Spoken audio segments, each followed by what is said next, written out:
Science ने अपने knowledge partner rat India के साथ मिलकर के हायर एजुकेशन कॉन्क्लेव का आयोजन आज प्रदेश की राजधानी लखनऊ में किया है। इस अवसर पर इस कॉन्क्लेव में भाग ले रहे सभी कुलाधिपतिगण का, इस क्षेत्र के जितने भी विशेषज्ञ हैं, स्टेक होल्डर्स हैं, उन सब का मैं राज्य शासन की ओर से हृदय से स्वागत करता हूं।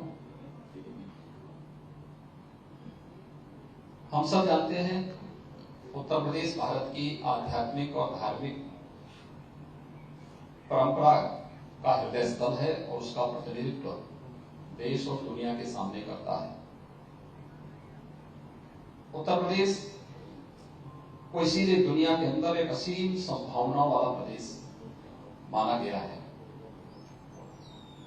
इसके पीछे कारण रहा है, भारत ने वैश्विक मंच पर दुनिया को जो नेतृत्व दिया, उसमें जिस एक क्षेत्र को हम लोग वास्तव में विस्मृत कर देते हैं, वह शिक्षा का ही क्षेत्र था, जिसमें भारत विश्व गुरु के रूप में प्रतिष्ठित था और उत्तर प्रदेश उसकी आधार भूमि थी। याद करिए, भारतीय मनीषा ने जब इस बात का उद्घोष किया होगा, ज्ञानो भद्रा कर्मो यंतो विश्वर, वह एक प्रेरणा थी कि ज्ञान जहां से भी आए उसके लिए द्वार खुला रखो।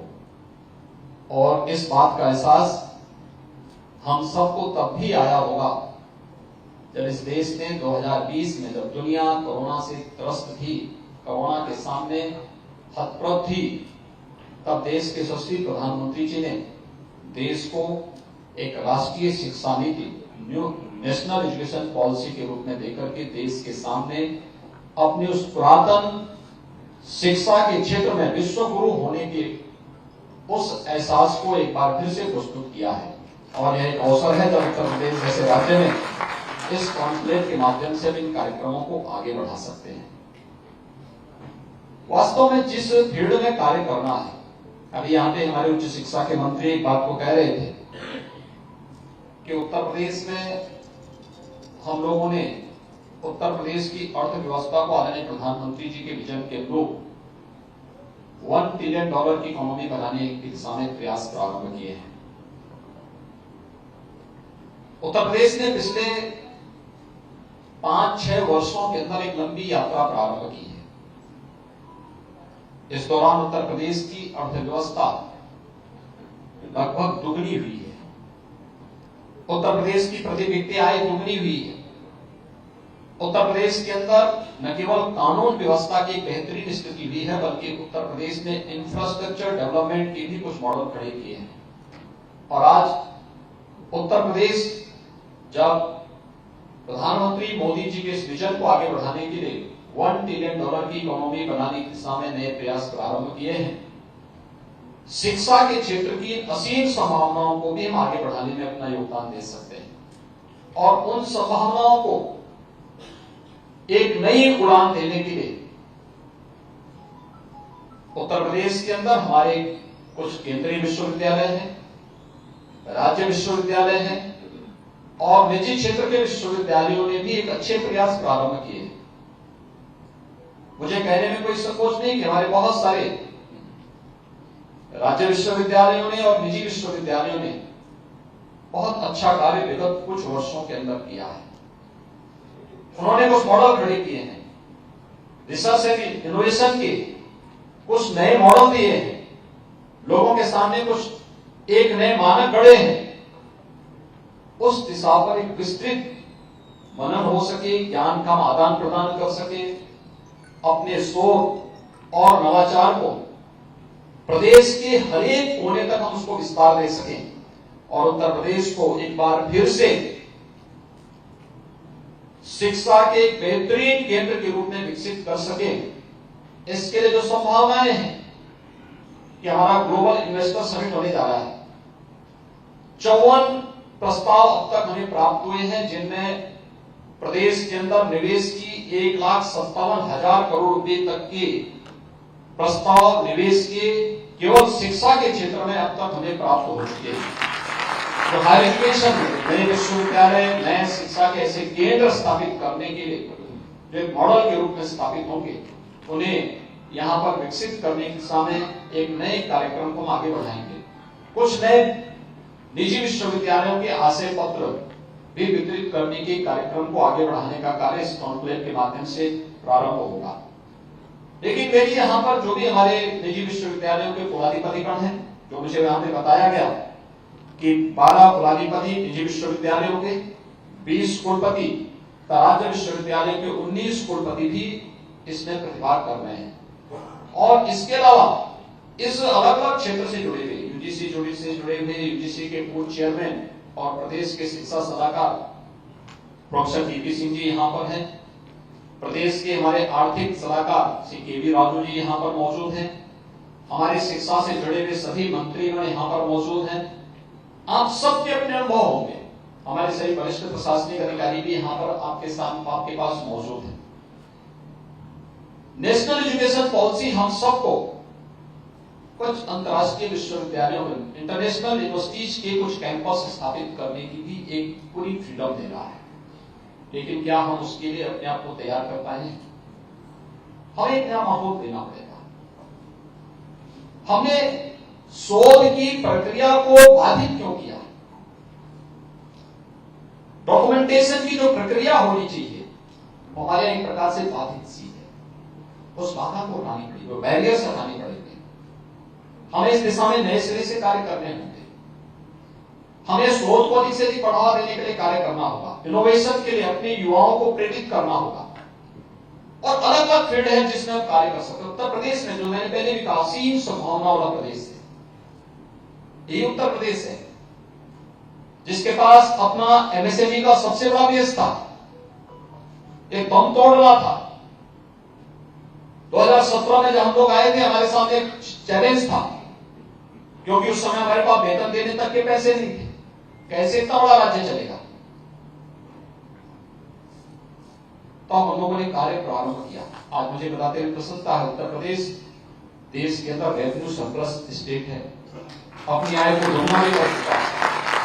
आज हमें बड़े से बड़े प्रोजेक्ट को अगर लेना हो तो हमें किसी के सामने हाथ फैलाने की स्थिति नहीं है, बल्कि अपने दम पर राज्य इस कार्यक्रम को आगे बढ़ाने को पूरी तत्परता के साथ आगे बढ़ सकता है। कहीं कोई संकोच हमारे सामने आज के दिन पे नहीं है। इसके लिए हमने उत्तर प्रदेश की उन संभावनाओं को टटोला है जो उत्तर प्रदेश के अंदर मौजूद थी, और उसमें मैंने 3 सेक्टर इस बात के लिए चिन्हित किए थे।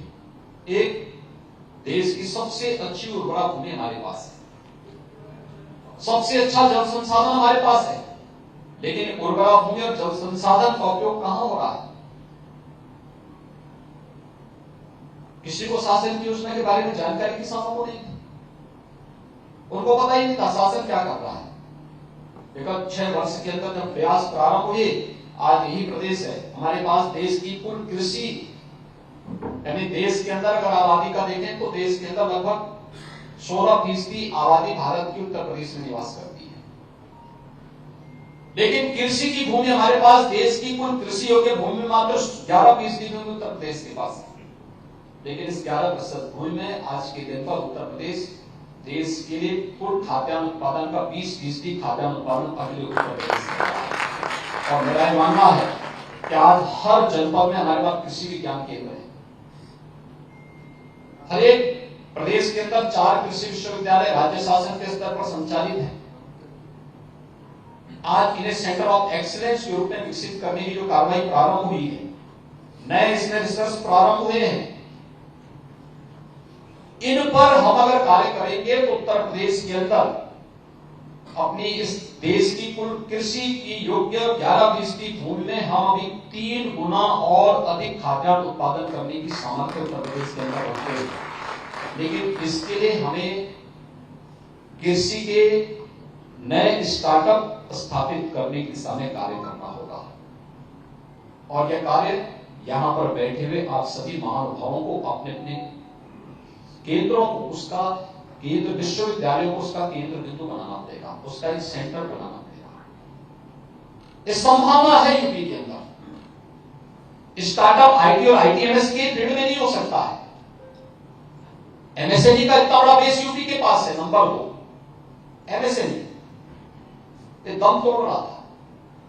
शासन के स्तर पर थोड़ी बहुत फैसिलिटेट उनको करना था, थोड़ी बहुत फैसिलिटेशन की व्यवस्था उनके लिए करनी थी। इंस्पेक्टर राज को नियंत्रित करना था। आज परिणाम हमारे सामने है। जिस प्रदेश में एमएसएमई दम तोड़ रहा था, हमने 1 डिस्ट्रिक्ट 1 प्रोडक्ट के रूप में उसे प्रमोट किया, उसकी ब्रांडिंग की, उसके लिए मार्केट दी, उसको नई डिजाइन दी, नई तकनीक दी। जो लोग पहले केरोसिन और डीजल से अपने यहां संचालित करते थे, उनको हमने पीएनजी की सुविधा और बिजली की सुविधा उपलब्ध करवाई। आज परिणाम क्या है? उत्तर प्रदेश का एक्सपोर्ट दुगने से ज्यादा हुआ है और आज 1,60,000 करोड़ रुपए से अधिक का एक्सपोर्ट अकेले एमएसएमई यूपी के अंदर कर रहा है। इसमें भी नए स्टार्टअप स्थापित करने की ढेर सारी संभावना। 96 lakh 96 lakh MSME unit UP के पास है और अलग अलग जगह की अलग अलग संभावना है। इसमें हम ढेर सारा कार्य कर सकते हैं। यूपी के पास स्किल और अनस्किल मैन पावर है। देश के अंदर अगर भारत दुनिया के अंदर सबसे युवा राष्ट्र है, तो भारत के अंदर उत्तर प्रदेश भी सबसे युवा राज्य है। सबसे अधिक यूथ हमारे पास है। इस यूथ में अनंत संभावनाएं छुपी हुई है। उनकी संभावनाओं को आगे बढ़ाना, इंस्टीट्यूशन इंडस्ट्री के साथ क्यों नहीं प्रारंभ से ही एमओयू कर देता है? क्यों नहीं कार्यक्रम आगे बढ़ सकते हैं? इसके लिए प्रयास करने अपने स्तर पर विश्वविद्यालय लोकल स्थितियों पे क्यों नहीं कार्य कर सकता है? मैं बहुत बार देखता हूं, हमें कोई बड़ा प्रोजेक्ट करना होता है, सोशल इंपैक्ट स्टडी हमें करानी होती है। हम किसी एक संस्था को या किसी कंपनी को उसके लिए नियुक्त करते हैं, फिर उनको हम इसके बारे में कहते हैं इतना फीस देंगे, इतना पैसा देंगे, कार्य करेंगे और भी कार्य करेंगे।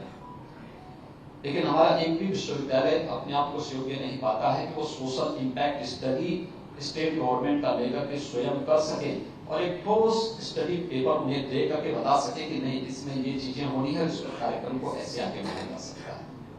आखिर क्यों नहीं हमने इसको तैयार किया? कोई ना कोई खामी हमारी शिक्षा में जरूर होगी कि हमने उसके लिए उन्हें इतना सक्षम बनाने में कहीं ना कहीं विफल हुए हैं। और मैं चाहूंगा कि हमारे राज्य विश्वविद्यालय, हमारे केंद्रीय विश्वविद्यालय और हमारे निजी विश्वविद्यालय इस दिशा में कार्य प्रारंभ करें। हमारे पास स्टडी होनी चाहिए। जिस क्षेत्र में हम लोग अपना विश्वविद्यालय स्थापित कर रहे हैं, राज्य का है तो राज्य सरकार ने जमीन उन्हें उपलब्ध करवाई होगी, निजी क्षेत्र का है उन्होंने जमीन खरीदी होगी, लेकिन उस जमीन को केवल पैसे के भाव से हम उसको देखें, उसके पीछे बहुत सारे लोगों की भावनाएं भी है। उस समाज के प्रति हमारी जवाबदेही भी है। प्रयास आपका होगा, पैसा भी आपका होगा, लेकिन उन लोगों का प्रतिनिधित्व भी आपको करना है जिस क्षेत्र में आपका विश्वविद्यालय स्थित है। उन लोगों के सामाजिक भौगोलिक स्थिति का अध्ययन आपके पास होना चाहिए। उनके कर्मिक विकास को, उनके इंक्लूसिव एंड सस्टेनेबल डेवलपमेंट के लिए आपका विश्वविद्यालय क्या कर रहा है, कैसे इस कार्यक्रम को आगे बढ़ा सकता है। आप कैसे, अगर यूएन 2030 तक सस्टेनेबल डेवलपमेंट गोल्स को अचीव करने का एक लक्ष्य दुनिया के देशों को देता है, तो क्या ये केवल कार्य सरकार का ही है? क्या हमारी संस्थाओं का नहीं? क्या संस्थाएं इन जिम्मेदारियों को अपने ऊपर लेकर के इस कार्यक्रम के साथ जुड़ पाएंगी?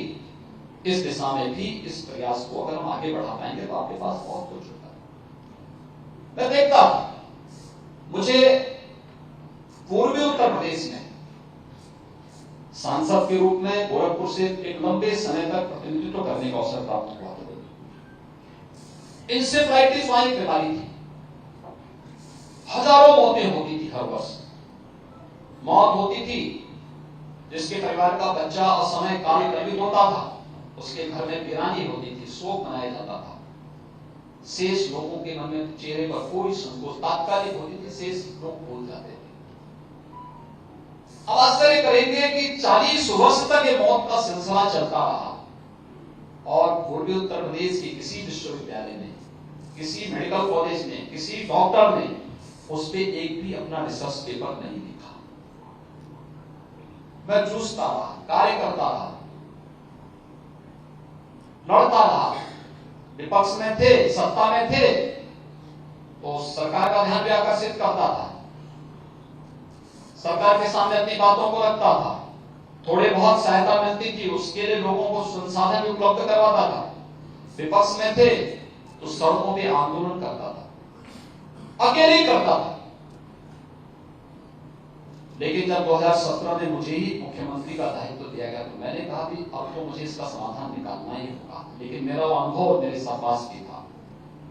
मैंने अंतर विभागीय समन्वय की एक टीम बनाई राज्य के अंदर, और मैंने कहा इसका उपचार, ये केवल उपचार का विषय नहीं है, उपचार से महत्वपूर्ण इसमें जागरूकता है। तब तक कोई स्टडी नहीं थी। मैंने यहाँ पे अपनी टीम से कहा, मैंने कहा देखो इसमें कोई स्टडी किसी ने की होगी, किसी ने नहीं की थी। आप सोचे 40 वर्ष में 50,000 मौतें जिस बीमारी से हुई हो, उस पर यूपी के पास कोई रिसर्च नहीं था। जहां के सबसे अधिक बच्चे मरे उस क्षेत्र में लगभग 10,000 चिकित्सक अपनी निजी प्रैक्टिस करते हैं, किसी के पास कोई अध्ययन नहीं था। वहां पर तमाम विश्वविद्यालय हैं, उनके पास कोई अध्ययन नहीं था, क्योंकि समाज से हमारा वैराग्य भाव, हमारे मन में यह भाव ही नहीं आता है कि हमारी कोई जिम्मेदारी समाज के प्रति भी है, क्योंकि हर व्यक्ति नौकरी कर रहा है, नौकरी तक अपने आप को सीमित कर दिया है। परिणाम क्या था? जब हम लोग इतने वर्षों के बाद जब मैंने कार्य प्रारंभ किया तो मैंने सबसे पहले अभियान चलाया था कुशीनगर में। मैं स्वयं गया था। हम लोगों ने वहां साबुन बांटे, डिटॉल कंपनी ने हमारे साथ सहयोग किया था। हम लोग साबुन बांटने के लिए गए थे। 3 दिन तक मेरे खिलाफ मीडिया में मेरे खिलाफ पूरा अभियान चलता रहा कि देखिए गरीबों का अपमान हो रहा है, उनको साबुन बांट करके उनका अपमान किया जा रहा है। मैंने कहा लोग समझ नहीं पाएंगे। लोगों ने कहा उसको इसमें मुझे बोलने की आवश्यकता नहीं है, इनकी समझ में नहीं आएगा।